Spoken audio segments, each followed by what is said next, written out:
Nous allons nous intéresser à toute autre chose. Une affaire dévoilée par le journal Le Parisien ce matin. Un conflit qu'on ignorait entre Élie Chouraqui et Pascal Obispo à propos de la comédie musicale Les 10 Commandements. Nous qui avions l'envie d'aimer, ben voilà, d'un seul coup, on apprend que rien ne va plus entre Élie Chouraqui et Obispo. Élie Chouraqui est sur notre plateau et aussi Julie Jacob, avocate spécialisée en droit de la propriété intellectuelle. Est-ce que vous pouvez nous résumer un peu l'affaire ? Oui, avec cette grande question, donc la comédie musicale Les 10 Commandements fêtera-t-elle ses 25 ans sur scène ? Comme l'a annoncé Pascal Obispo, un spectacle nouvelle version. Les 10 Commandements, l'envie d'aimer, c'est comme ça que ça s'appelle. Élie Chouraqui, vous êtes donc le metteur en scène, on le sait, du spectacle d'origine. Et vous avez saisi la justice pour le faire interdire. Est-ce que vous nous en voulez si on diffuse quand même le teaser de ce qui devrait voir le jour le 9 mars prochain ? Et précisons, pas seulement metteur en scène, producteur. Évidemment. Oui, parce que ça c'est important. Metteur en scène et auteur aussi. Et auteur aussi. Et auteur. Les 10 Commandements, l'envie d'aimer version 2024. On regarde.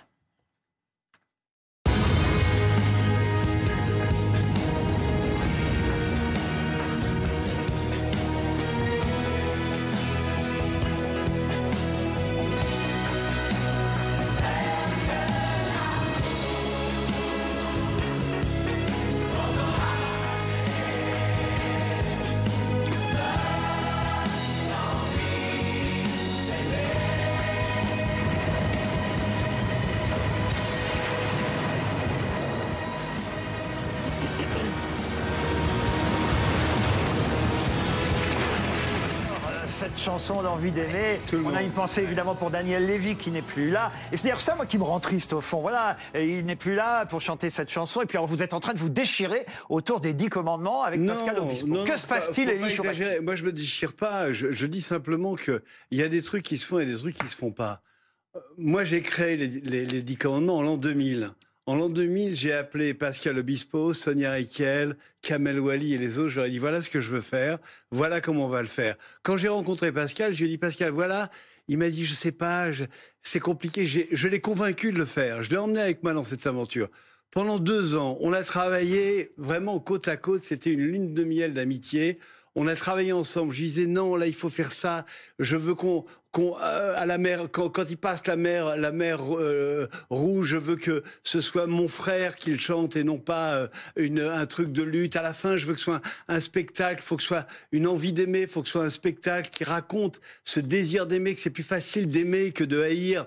Tout ça, on comprenne, lui, il a composé les musiques, Pascal. Lui, il a fait les musiques. Florence et Garo ont fait les paroles avec ce que je viens de vous dire aussi. Où je leur dis, Sonia Rykiel, avec laquelle j'ai travaillé, salut Sonia, a fait les costumes aussi avec le travail que je faisais avec elle. Kamel, de la même façon. Et tout d'un coup, vous voyez les cheveux blancs que j'ai vraiment, et je les ai eus à cause des 10 commandements, tellement j'avais peur avant le spectacle que ça ne marche pas. Et là, la seule chose qui ne change pas dans le nouveau spectacle, ce sont les chansons, mais composées par Pascal Obispo lui-même. C'est pas les 10 commandements. C'est les 10 commandements, l'envie d'aimer. Non, c'est les chansons. Les 10 commandements, c'est un ensemble, c'est un tout, c'est une mise en scène, une chorégraphie, une façon de raconter l'histoire. C'est quelque chose qui est indissociable. Là, tout d'un coup, on prend la musique. Vous imaginez que moi, je prenne la musique du Roi Lion et que je change la mise en scène et que je dise « je vais faire le Roi Lion ». Vous pensez qu'il serait content chez Disney ? Eh ben moi, je fais exactement la même chose. Ça me met en rage parce que j'ai peur qu'on abîme mon spectacle. J'ai peur qu'on trahisse. Oui, mais si ce sont ces chansons, si les paroliers, pardon, hein, je fais l'avocat de Pascal Obispo, qu'en plus je connais bien, qui est plutôt un gars qu'on aime bien, Pascal. Et voilà, ces musiques. Apparemment, les paroliers sont d'accord aussi. Donc, au fond, s'ils ne reprennent pas votre livret, où est le problème ? Puisque les 10 commandements, pardon, c'est ni à vous, c'est ni à vous, ni à Obispo, c'est à Moïse. Loin de là. C'est à nous, non, c'est plus qu'à Moïse, c'est à nous tous. C'est à vous, moi, à tout le monde. Oui. Non, ce que je veux dire, c'est qu'on peut faire tout avec ces chansons. Les chanter, faire des spectacles avec des chanteurs, les mettre, mais pas un spectacle musical, pas une comédie musicale qui s'appelle Les 10 Commandements. Alors, au lieu de mettre le 10 avec un X, ils mettent le 10 avec un 10, il y a quelque chose de particulier. Ça ne se fait pas. Alors, on rentre pas chez les gens pour prendre la vous voulez rappeler, si je comprends bien, à Pascal Obispo, le 10e commandement, tu ne dois pas convoiter la propriété d'un autre. Exactement. Ah, c'est ça, c'est le 10e commandement. Absolument. Et vous regrettez de ne pas avoir été associé au projet, Mais non, j'imagine. je regrette. Vous savez, c'est très bizarre. Il y a 3 mois, avec mon équipe, on est là et on dit, bon, ben maintenant, on va appeler les salles pour fêter le 25e anniversaire du 10 commandements. On va louer les salles, Et j'ai mon partenaire qui appelle et qui me dit, mais Élie, j'ai un problème. Il y a un spectacle qui s'appelle Les 10 commandements qui a déjà retenu les salles. Alors, en plus, tout était très mystérieux, pas de producteur, personne ne savait qui était. On a mis des mois avant de comprendre ce qui se passait. Je dis, enfin, c'est pas possible. Ça se fait, ça, franchement. Vous voyez que moi, j'aurais remonté les 10 commandements avec une autre musique que celle d'Obispo, sans lui demander au moins son avis. D'abord, je l'aurais jamais fait parce que moi, je suis quelqu'un d'honnête et de voilà, j'ai la mémoire si j'ai bien compris, du parce que plaisir. on a un peu étudié l'affaire, Bien sûr. Chouraqui. C'est pas nouveau. Il y a déjà eu quelques problèmes il y a sûr. quelques années quand vous avez voulu refaire Eh bien, les 10 commandements et que lui faisait Jésus. En fait, il y avait une guerre entre Jésus et Non, Moïse. Si, c'est ça. C'est affreux, mais c'est ça. Non, mais quand j'ai fait les 10 commandements, il m'a dit je ne veux pas qu'on utilise ma musique, ce qui prouve, d'ailleurs, il a perdu. Ce qui prouve bien que c'est une œuvre composite. Ce sont des artistes qui se sont retrouvés un jour, qui ont dit on va faire ça ensemble. Et on ne peut pas déchiqueter cette œuvre-là et la présenter comme l'œuvre originale, parce que tout le monde dit c'est les 25 ans du spectacle d'Élie Chouraqui quand même. Ça, d'accord. Alors, avant de demander son avis à Maître Julie Jacob, qui est spécialiste du droit et de la propriété intellectuelle, quand même, un tour de table auprès de nos camarades, peut-être Natacha Polony, qu'on retrouve à cet horaire qu'elle connaît bien, entre 20h et 21h. Merci de revenir nous voir, Natacha. Qu'est-ce que vous en pensez ? Alors, je suis sur ce sujet-là à peu près au même niveau que tous nos téléspectateurs. C'est-à-dire que j'ai découvert cette affaire en lisant Le Parisien ce matin et je n'ai pas les éléments juridiques. Moi, j'attends d'avoir la parole des juristes de différents bords, d'ailleurs, parce qu'il peut y avoir des interprétations du droit extrêmement complexes. Mais on est face à une affaire où on est incapable de trancher. soi-même. Il y en a qui sont capables de trancher. Blanche Léridon. Alors moi, je ne vais pas trancher non plus. Comme Natacha vient de le dire, j'ai pas d'éléments juridiques à apporter, mais je trouve que ça soulève une question qui est très très intéressante et qui est marqueur un petit peu de notre époque. C'est cette capacité qu'on a à reprendre des productions. Starmania qui a fait sensation en début d'année, le retour de la Star Academy. Je vous interromps, c'est justement un bon exemple, parce que la mise en scène de Thomas Joly, elle était totalement différente de ce qu'on avait connu au départ. Non, Laurent, ça n'est pas un bon exemple, parce que là, les auteurs et les héritiers étaient d'accord. Étaient d'accord, tous.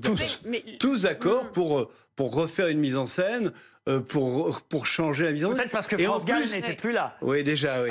Et en plus, n'oubliez pas que ce qu'a fait Michel Berger, il l'a fait d'une autre façon.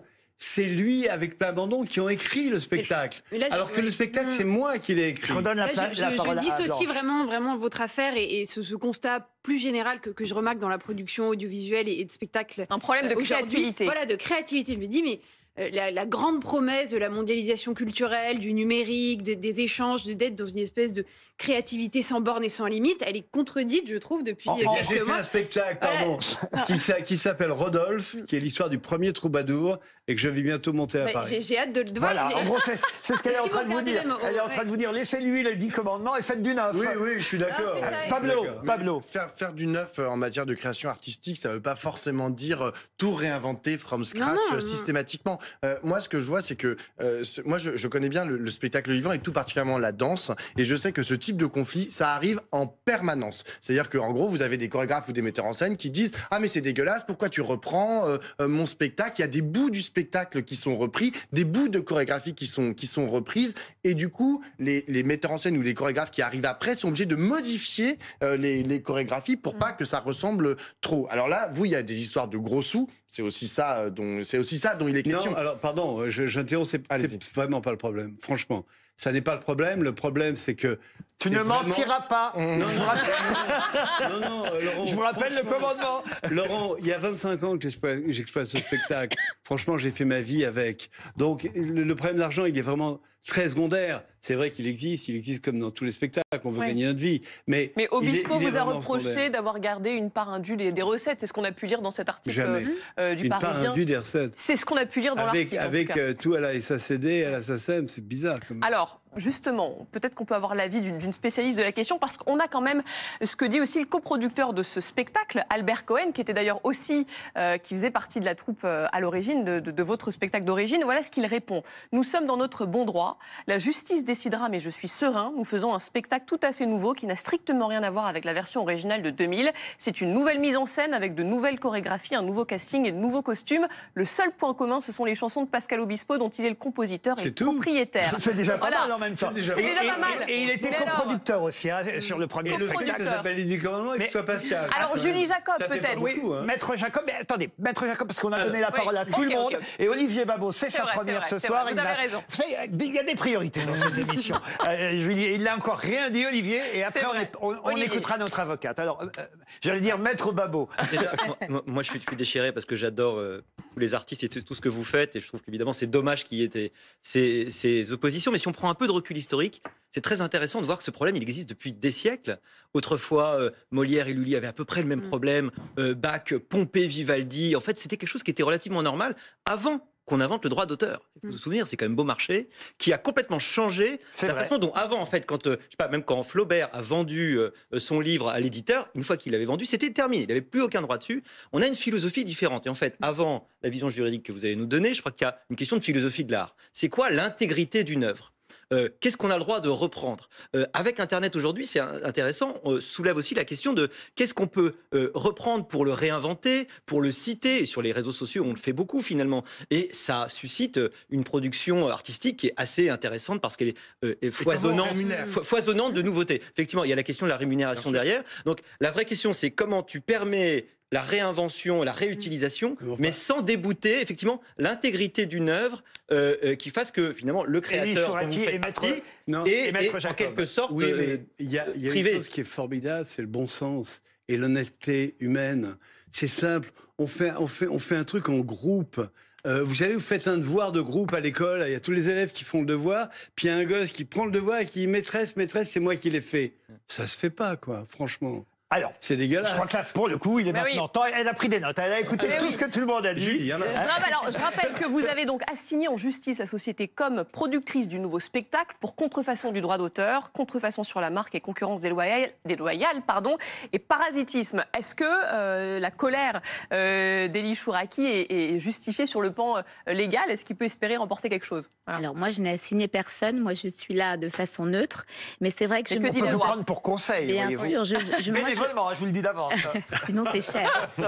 Alors, la question qu'on doit se poser en premier, c'est est-ce qu'un concept qui est d'appropriation universelle est protégeable ou pas ? Est-ce que les 10 commandements qui ont été écrits par Moïse au Sinaï, sur le mont Sinaï, sont protégeables ? Est-ce que le terme « les 10 commandements » sont protégeables ? C'est une vraie question. C'est ça la question. On doit se poser. C'est ce que j'ai un peu dit tout à l'heure. C'est ni à l'un ni à l'autre, c'est à Moïse. Absolument. Et en vérité, c'est un terme qui est quand même générique, une locution générique qui relève quand même du patrimoine universel. Donc ça, c'est un premier point. Et il y a eu d'ailleurs 2 péplums, j'ai appris ça en me renseignant un petit peu, dans les années 50 aux États-Unis. Je vais vous dire mieux que ça. Je vais vous dire mieux que ça. C'est aujourd'hui l'anniversaire de la naissance de Charlton Heston. Il aurait eu 100 ans aujourd'hui. Il était né en 1923 et Charlton Heston, c'est le Moïse éternel depuis le film de Cécile B. Il n'est pas question juste, pardon Julie, mais il n'est pas question juste de dire que les 10 commandements n'appartiennent pas à tout le monde. Bien sûr, ça appartient à tout le monde. Mais quand même, un spectacle, une comédie musicale, musique de Pascal Obispo, c'est quand même je vais quand même poursuivre mon raisonnement juridique.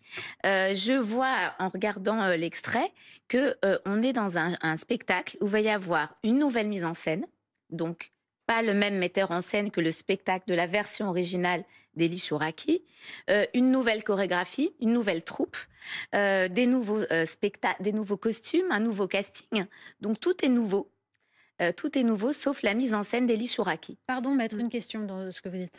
Tout est nouveau par rapport à quoi ? Ça veut dire nouveau par rapport au premier spectacle. Ouais, absolument. Donc, ça veut bien dire qu'on se réfère au premier spectacle. Et c'est peut-être là qu'il y a l'ambiguïté. Tout est nouveau sauf les chansons. Absolument. Oui, en plus, mais surtout, c'est ce qu'on ça retient. signifie que la référence, c'est le premier spectacle et qu'on va donc refaire ce spectacle avec des nouveautés. Est-ce qu'on ne peut pas l'interpréter comme ça ? Vous avez parfaitement raison. Il y a une version, je dirais, originale. et une nouvelle version du spectacle. Maintenant, quelle est la différence entre les deux? Tout simplement, c'est le livret musical. À qui appartiennent les chansons? Elles appartiennent à Pascal Obispo, aux auteurs des textes, Lionel Florence et...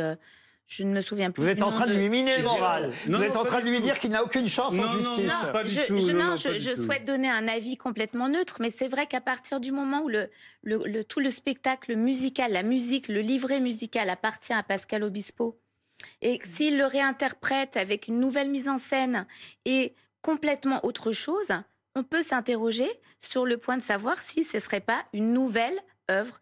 Et d'ailleurs, je regardais Donc vous faites, avec la même musique, vous faites une nouvelle. Alors, si vous prenez, ça veut dire qu'il y aura une jurisprudence qui dira que, par exemple, je veux prendre Notre-Dame de Paris, la musique de Notre-Dame de Paris, si vous avez payer mes droits à la SACEM, les droits sont à la SACEM, je paierai à la SACEM. Et la SACEM, et donc une fois que j'ai les droits, je peux faire ce que je veux de Notre-Dame de Paris, ce que je veux du Roi Lion, ce que je veux de Roméo et Juliette, votre comédie musicale préférée, ce que je veux de...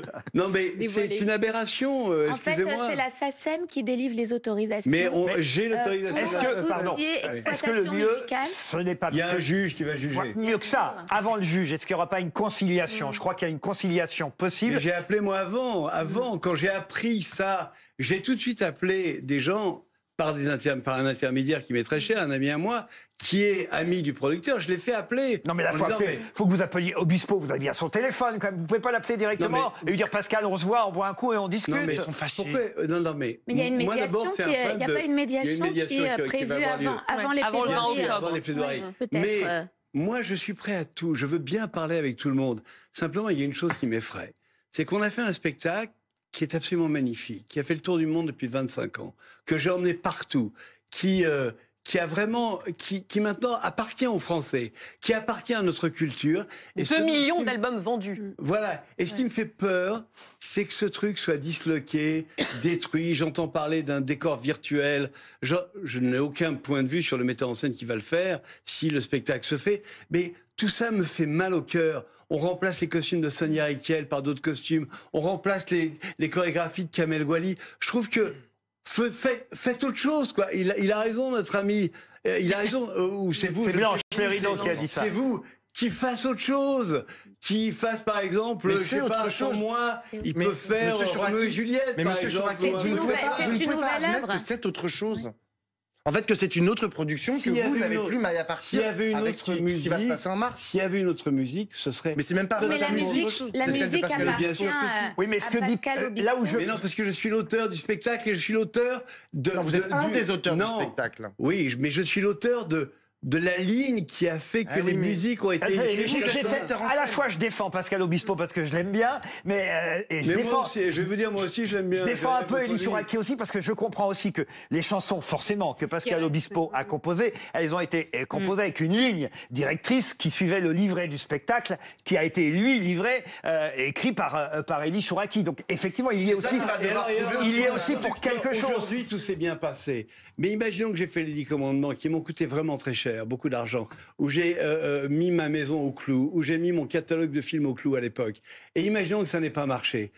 Aujourd'hui, le producteur donc que j'ai été, que je suis toujours, il n'a plus aucun droit sur l'œuvre qu'il a produite. Oui, parce que le droit d'auteur, là, il y a le droit d'auteur, il y a le droit voisin du producteur, c'est pas la même chose. Je crois qu'on a à peu près... dossier qui est épais comme ça. Je crois qu'on a à peu près dit l'essentiel sur le sujet. On va vous souhaiter bonne chance et à l'un et à l'autre, à Pascal Obispo avec son projet. Et on espère évidemment que vous réussirez, qu'il vous donne 2 places gratuites quoi pour la première. Ce serait le minimum. Et puis que vous, avec Rodolphe, si j'ai bien compris, c'est ça. Vous fassiez un nouveau succès, c'est tout ce qu'on vous souhaite, le bonheur. Mais je veux finir là-dessus. C'est une œuvre qui nous appartient à tous les créateurs. Pas seulement à un mec qui prend ses billes et qui dit « Oh, c'est moi qui l'ai faite. » J'ai l'impression d'avoir été Jésus, là, d'avoir essayé de réconcilier et les uns et les autres. Merci en tout cas d'avoir accepté notre invitation. Vous aussi, Maître Jacob.